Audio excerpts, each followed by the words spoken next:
Nanded railway station से 319 आज़मीन का काफिला हज के लिए रवाना हुआ। नांदेड़ जिले से हज पर जाने वाले आज़मीन को विदा करने के लिए कारपोरेटर साबिर चाउश मौजूद थे। इन्होंने आज़मीन की गुलपोशी की और इन्हें जाए नमाज बतौर तोहफा पेश की गई। आमतौर पर आज़मीन को इबादतों के लिए अपनी जाए नमाज नहीं मिल पाती है। ऐसे में कुछ हद तक आज़मीन को परेशानी भी पेश आती है। इसी परेशानी से बचने के लिए साबिर चाउश ने आज़मीन को जाए नमाज का तोहफा पेश किया।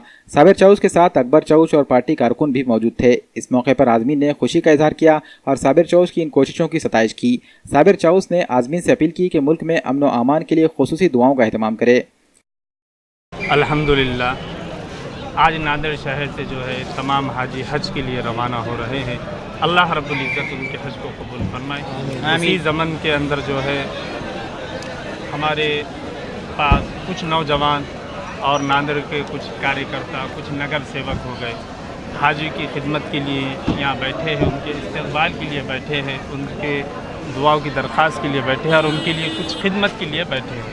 कोई हाजी को जो है शाल पेश कर रहा है, कोई पानी पेश कर रहा है, कोई हाजी को अपनी तरफ से जो हदिया दे रहा है। इसी ज़मन के अंदर जो है हमारे पूरे नगर सेवक उनके इस्तक़बाल के लिए बैठे हैं और साबिर चाउश जो है अपनी तरफ से हाजी को जो है जानिमाज़ पेश कर रहे हैं ताकि हाजी को सफ़र के अंदर कोई तकलीफ़ ना हो, कोई परेशानी ना हो और तमाम हाजियों को हज को कबूल फरमाएं। आमीन।